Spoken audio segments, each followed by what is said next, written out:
You can go, live into LinkedIn and other platforms, which will also house that content. So you don't have to have a podcast to interview even top content creators, because you don't have to do editing work and submission work. It's all live and it's up there once you're done. And it's probably the least amount of work when it comes to interviewing, and you will engage their network. So it's a great win-win. Welcome to the Making Sales Social podcast, featuring the top voices in sales, marketing, and business. Join Bryn Tillman, Stan Robinson Jr., and me, Bob Woods, as we each bring you the best tips and strategies our guests are teaching their clients so you can leverage them for your own virtual and social selling. Enjoy the show. Hello, everyone. Welcome to Making Sales Social Live. I'm Bryn Tillman, and I'm here with Stan Robinson today. Hi, Stan. How you doing, Bryn? I am so good. Go ahead. What were you going to say? Just going to say, it's a great day here in New Jersey. It is. And I'm coming off the outbound high, which was unbelievable. It was probably one of my most amazing career experiences. So anyone listening, outbound will happen again next year. Make sure you check it out. It was just amazing. So on the heels of that, we are going to talk today about 11 ways to use curated content to start conversations. I just want to say, one of the things that so many people asked me at Outbound was, we're salespeople, we're not content people. It's, yes, our marketing gives us content, but mostly it's products and services, features.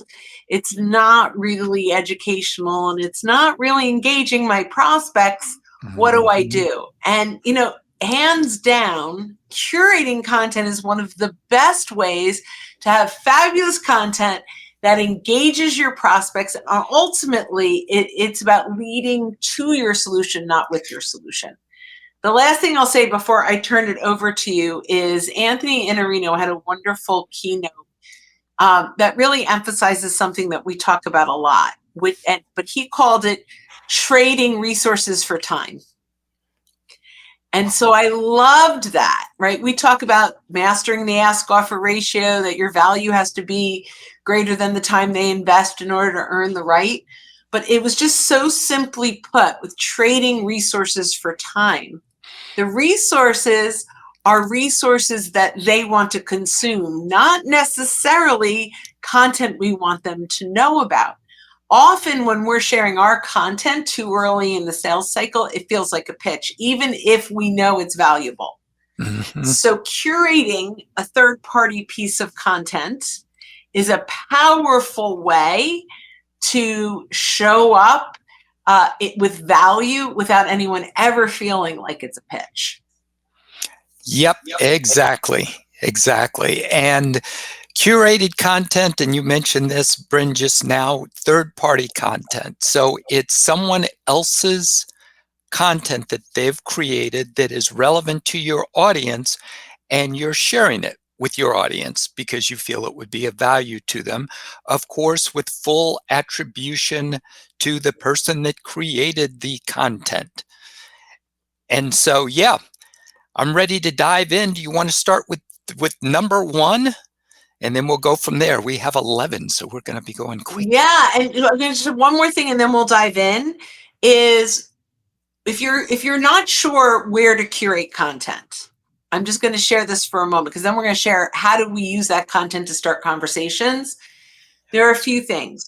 Find an influencer that's attracting your ideal buyer, someone who happens to be sharing a lot of content that your buyers would care about, but you're not competing with.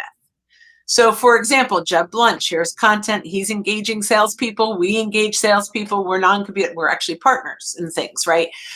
Mark Hunter or Anthony Iannarino or Victor Antonio or Amy Franco, all the people that I talked with on stage at Outbound, non-competitors that are attracting the right people. Those folks are creating content and sharing content that likely will attract and engage your buyers. So go out into the world and find those influencers, those magnets that are attracting your buyers. Yes, and you can, well, let me go ahead to point one, and we can kind of weave this in as we go. Perfect. But as Bryn mentioned, that the key thing is thinking in terms of your buyer, your audience, what they're interested in, not what you're interested in. So number one, we have post-curated content and mention the author and their organization, and if necessary, the media outlet. So as Bryn mentioned, when you find content that would be of interest to your audience, you can share it in a LinkedIn post. And one of the keys, of course, is to share your thoughts.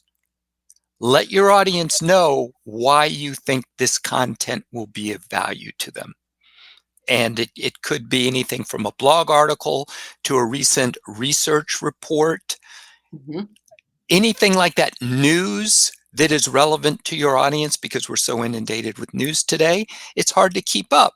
So sometimes you can help people just by sharing something that's relevant to you and very new.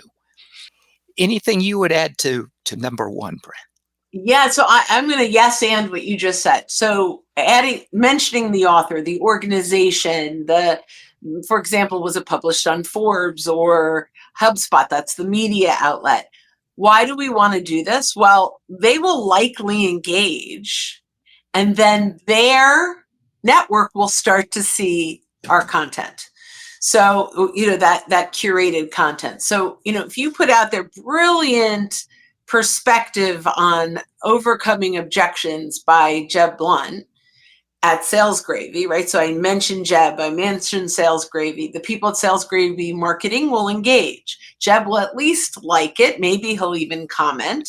And then his network will see it, right? So we then have exposure into other audiences. A quick one on this, and I may end up jumping ahead on things, so I apologize if I do. But you can search, even in the free LinkedIn, who in your first degree connections follow Jeb. So I see, I have 172 people that follow Jeb. Likely they're people I want a conversation with, and I can look through them. But now, because they are my first degree connection, this is a great way to re-engage them. Click on the send button, send it to them and say, hey, I see we're both big fans of Jeb Blunt at Sales Gravy, just put out this, post around overcoming objections. I would love your perspective in comments, right? And so now I am engaging them around someone that we have in common, and it will likely not only expand our reach, because when they engage, then their network sees it, but it will start a conversation, and we're back on the radar of folks that we're probably ignoring. Yep. Awesome. It's such a great win-win-win situation, because you're sharing content that's of interest to your first degree connection. It amplifies the content of the person that produced it. And as Bryn, you just mentioned, it helps increase your visibility as well. Yes, I love that. So I'm going to put a spin on two. Why don't you run with two, and then because I kind of half answered it, I'm going to give you a different half answer. Very cool. So number two is finding content from influence and thought leaders, and looking at who is engaging with that content and engaging with them. So in addition to engaging with the piece of content, you look at who's already commented on it and engage with their comments by, of course, adding something of value to the discussion. So Bryn, you have kind of another take on it. So I'm going to throw in kind of another yes and. We get to that post. So before we even share it, we could have actually done this as number one, even though it's number two. we can start to engage with the people that are engaging on that content before we reshare it and mention them, right? So let's say there's 17 comments on that piece. How do we get their attention? Because most of them are probably not your first degree connections that are commenting. So if you engage, you can simply react or even better add a comment. But now, if you wanted to connect with them, you can send a connection request and another piece of content. I tend to go to listennotes.com where I can find a podcast from that person because that's like really outside the box thinking. And so maybe I find a podcast that Jeb is on around overcoming objections that I find on listennotes.com. And I connect. I say, Stan, I see we're both big fans of Jeb Blunt at Sales Gravy. I really loved the content. Now you've already seen my name because I engaged on your comment, right? And I'm not sure if you're a big podcast listener, but I recently came across one from Jeb that I think you'll love. If you're interested, let's connect. I can send you a link. And now we connect around the influencer, and we're starting that conversation around an influencer. Yep. Good deal. So a lot of this has to do with, as you just mentioned, starting conversations around an influencer. So it's leading to your solution, not leading from it. Because the next point, we always talk about taking inventory of your connections. Mm-hmm. So you can download your connections, have a look at them, go through them, and identify, okay, who maybe I haven't talked to in quite a while, but I need to talk to. And one of the ways that you can re-engage with them, apart from just reaching out and saying, hey, it's been a while, but you can also say, hey, I noticed that we're both following this person, or I thought this particular piece of content would be of interest. Given what you're doing now, let me know if you'd like me to send you the link. So you're asking permission, especially if it's someone you haven't been in touch with for a while. You're asking permission before you just send the link. Brent, anything you'd like to add? Yeah, that's very powerful, and I think it's amazing that you're throwing that in here, because one of the things we might do, even though sending someone else's content is not seen as much of a spam, if you haven't talked to them in a while, I love the idea that we're asking permission to send it. Now, the one time I probably don't do that, and I have to rethink it, but is my video message. If I send a video message, so I'm like, hey, Stan, I see we're both followed Jeb Blunt at Sales Gravy. Recently came across a podcast. I'm going to stick a link below. I'd love to hear your thoughts on it. So when I do that, I'm not asking permission, but maybe we should A/B test that. But I'm wondering your thoughts. I'm going to pass it back to you on if it's a video message, does that make it a little more personal and less spammy? I think it makes it much more personal, and people respond well to video messages as long as they're, and I'm kind of thinking out loud here, as long as they're not promotional. So if someone you haven't been in contact with for a while, your purpose is to reconnect. Okay, it's not to reconnect and say, hey, I wanted to get back to you because we've got this great special offer. No, your purpose is just to reconnect. And I think people respond well to, oh my goodness, Brent took the time to make a video, because no one else is doing that. Yeah. That adding the link in that case would be okay. Because I don't. And especially when it's curated content around an influencer they follow. Yeah, exactly. Okay. So based on, I love that. And I do, by the way, really agree with you so much that almost everything should be permission-based, especially when it's your own content. I think maybe in this case, when you're curating an influencer content that you know they follow, it might be an exception. Yeah. Wonderful. All right. What's number 4? Now, number 4 has to do with hashtags. And even though LinkedIn is not emphasizing hashtags, hashtags are still a way that people use to, in effect, organize and tag their content so it can be easily found. So you can take advantage of hashtags to find content around topics and engage with both, as we've been talking about, the person who produced the content and anyone who's commented on it. And then if you choose, you can also use hashtags in your own content. There's nothing that says you can't.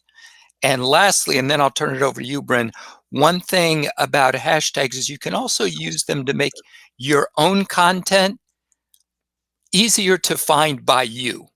Because a lot of times we may want to look at what we posted a few months ago, and it's like you're scrolling forever. But if you come up with a unique hashtag, we use pound SSL Insights, hashtag SSL Insights. It makes it easy for you to quickly find your content as well. Bryn, your thoughts in terms of the world of hashtags? I have nothing to add. I think that you covered that perfectly. And number 5, I think I already gave away. So I'm going to have you just introduce that, and then we'll go on to number 6. Yes, because you did mention that with free LinkedIn, even with free LinkedIn, you can see who is following different influencers.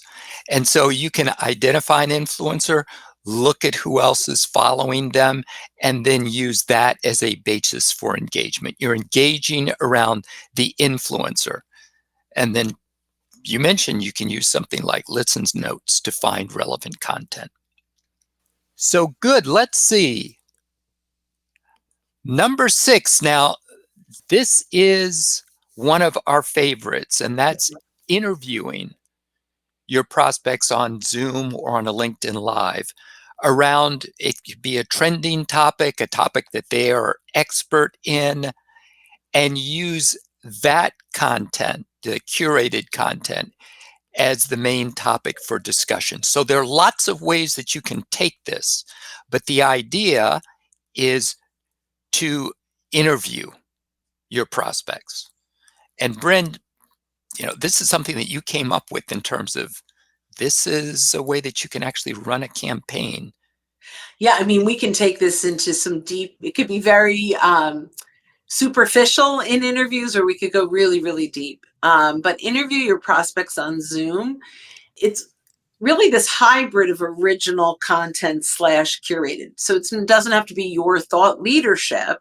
So you are identifying other thought leadership, you're curating insights, but done as an interview kind of changes that game. So big fan of that. And I also truly believe that the prospect by interview campaign is just a wonderful way to continue to create this hybrid of original and curated content. So I love that. So we are now on number 7. Number 7, use a trending article or topic that you can use to create questions for polls.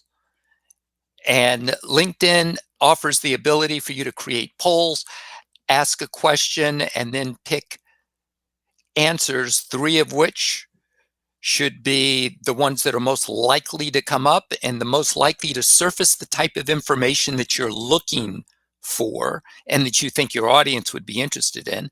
And then the 4th poll question should always be kind of other, and add in comments, because some of the best nuggets that you'll get in polls will be what people put in comments. Bryn, your thoughts on this one? Yeah, I mean, I think that I love that. The big thing is if you are curating content that inspired the poll, link the content in the text. Now, a lot of people say, well, doesn't that hurt the algorithm? I mean, you can definitely say link to original content in comments, but quite honestly, I really believe that the best way to use your content is to get it into the inbox of your identified prospects and influencers. So I don't really worry about the algorithm nearly as much as other people do, because I feel like if you've got organic reach and you've got, and a poll automatically will get some organic reach anyway. People love the one-click vote. then make sure that you let you're linking them back to the curated content. Yep. Yep. All right.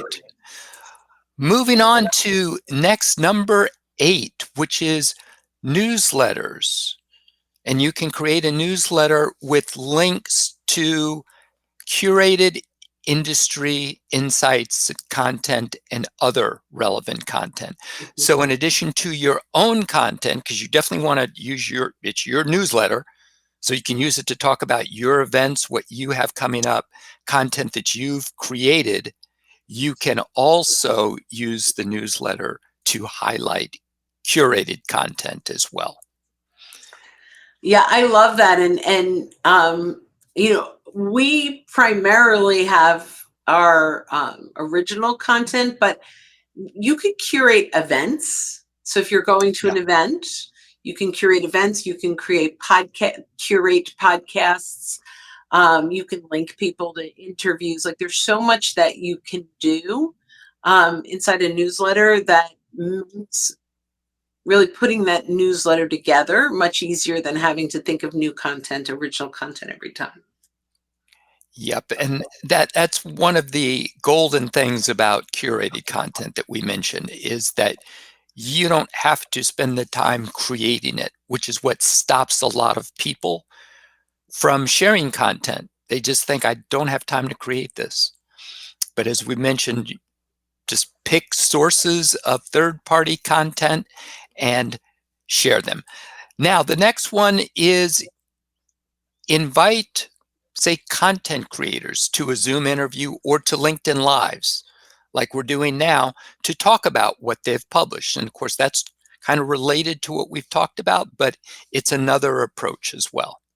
Yeah, so often, when we're talking about interviews, it's often prospects or influencers. In this case, well, it is an influencer, but not inside of an organization, but the content creator. So inviting the person who wrote that content to talk about that content. Now, it used to be that, if you didn't have a podcast, it was hard. What do you do with this? But you can go live right into YouTube, which we do, and we have a couple people live on YouTube right now. You can go, live into LinkedIn and other platforms, which will also house that content. So you don't have to have a podcast to interview even top content creators, because you don't have to do editing work and submission work. It's all live and it's up there once you're done. And it's probably the least amount of work when it comes to interviewing, and you will engage their network. So it's a great win-win. Yep.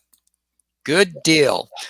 Next, and it's number 10, is use a LinkedIn audio room to discuss a topic, and it could be based on anything that's trending, any topic that you choose, but you can also use LinkedIn audio rooms to do it. So I know we talk about LinkedIn Lives all the time because we do them all the time, but you also have access to LinkedIn audio. Yeah, this is also a great place to interview that creator or bring in that creator. But what you're doing is you're actually creating discussions. You can bring the audience up on stage to talk with that creator. So often, we talk about curating content for this. This is, hey, I found a great piece of content. Maybe I found it through using hashtags. And, I really love the perspective of the original content producer. And so bringing them into an audio room is a great way to use curated content to start conversations, and you can invite your prospects to those conversations. Yep. All righty. And then number 11 is partnering with content creators who attract a similar audience to your audience. And Bryn, you alluded to this before when you talked about partnering with people who share the same audience, like we do with Jeb and others, but you're not competing against each other. And so you can support each other that way. Yeah, so I think this is a huge opportunity. Now, this is not resharing their content, it's directly sharing their content. So, normally what I would do if I found curated content on LinkedIn is I would reshare it. So it's being posted by me. I'll mention, the author and the company and the media outlet. In this case, you're swapping, right? Sharing. So I will use the little paper airplane at the bottom of their content, and I will send it to 50 or 100 of my connections that I think will bring value. And you can do 10 at a time, and they can do the same. And so what happens is I'm attracting people to their content. It's not about, hey, engage on my content. It's, hey, I found content I think you'd find valuable. And they're doing the same. So when you have those collaborations, expanding your network is just a fabulous way to get in front of more people. Yep. Super. Well, that was number 11. So we got through all 11 in record time. Love it, and absolutely loved going through this. For everyone that's watching, if you are looking for the ebook for this, it's socialsaleslink.com/curated. That's socialsaleslink.com/curated. And we would love for you to download the ebook if you find that it would be helpful. The other thing is, and we're doing this live, so I'm going to throw out a date, but we do run this once a month. November 21st, we have a Be Our Guest to Mastermind coaching.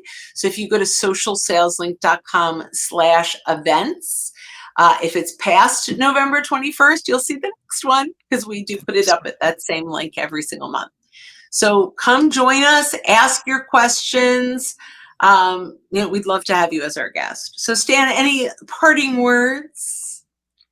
Just take advantage of curated content, find some good sources that your audience will be interested in, and share it. So, Bryn, This has been awesome as always. I love doing these with you. So to our audience, when you are out and about, don't forget to make your sales social. We'll never get it right, but that's okay. All right. Have a good one. Don't miss an episode. Visit socialsaleslink.com/podcast. Leave a review down below. Tell us what you think, what you learned, and what you want to hear from us next. Register for free resources at linkedinlibrary.com. You can also listen to us on Apple Podcasts, Spotify, Stitcher, and Google Play. Visit our website, socialsaleslink.com, for more information.